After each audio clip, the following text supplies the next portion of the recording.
Hello friends, welcome to my channel. টি-20 বিশ্বকাপের পরেই কোচের পদ থেকে সরে যাবেন রাহুল।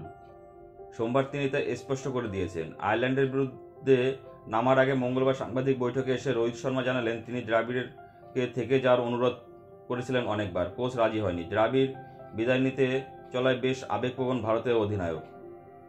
এদিন রোহিত বলছেন, আমি দ্রাবিড়কে থেকে যাওয়ার জন্য রাজি করানোর চেষ্টা করেছিলাম, তবে ওরও অনেক বিষয় রয়েছে যেগুলো খেয়াল রাখতে হবে। ব্যক্তিগতভাবে ওর সঙ্গে সময় কাটানোর উপভোগ করেছি, আমি নিশ্চিত বাকিরা একই কথা বলবে।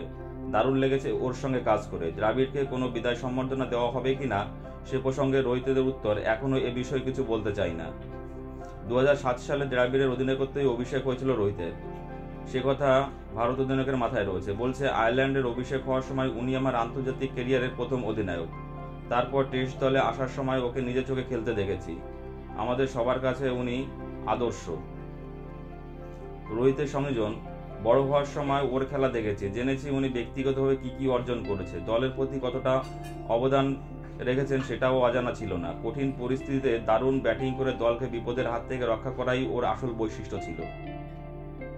রোহিত দ্রাবিড় জামানায় ভারত কোনো ট্রফি জেতেনি, কিন্তু কোচ হিসাবে দ্রাবিড়ের অবদানের কথা ভুললেন না রোহিত। বললেন, গোটা ক্যারিয়ারে ওর দায়বদ্ধতা মনে রাখার মতো। কোচ হয়ে আসার পর আমি সেটাই শিখতে চেয়েছিলাম, বেশ ভালোভাবেই পেরেছি। বিশ্বকাপের রূপ ছাড়া আমার বেশিরভাগ বড় প্রতিযোগিতা এবং সিরিজ জিতেছি। ওর সঙ্গে কাজ করার প্রতিটা মুহূর্ত উপভোগ করেছি। দলকে কোন দিকে নিয়ে যাওয়া উচিত সেটা ঠিক করেছি। রোহিতের সংযোজন, আমাদের মতামতে উনি সহজে মেনে নিয়েছেন, এটাই বড় পার্থক্য। সবার আগে উনি এগিয়ে এসে বলতেন দলের এটা করা দরকার। উনি আসার পর যেখানেই খেলেছি নিজেদের সেটা দেওয়ার চেষ্টা করেছি। বন্ধুরা, তোমাদের কি মনে হয়, রাহুল দ্রাবিড় আরও কয়েক বছর ভারতীয় অধিনায়ক থেকে গেলে ভারতীয় দলের পক্ষে ভালো হতো? প্লিজ কমেন্টস করে জানাবে।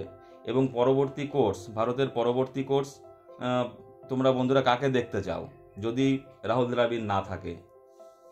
প্লিজ কমেন্টস করে জানিও। আর চ্যানেলটি ভালো লাগলে অবশ্যই লাইক, কমেন্ট এবং শেয়ার করে দিও বন্ধুরা, এবং চ্যানেলটি সাবস্ক্রাইব করে দিও। সকলে ভালো থেকো, ধন্যবাদ।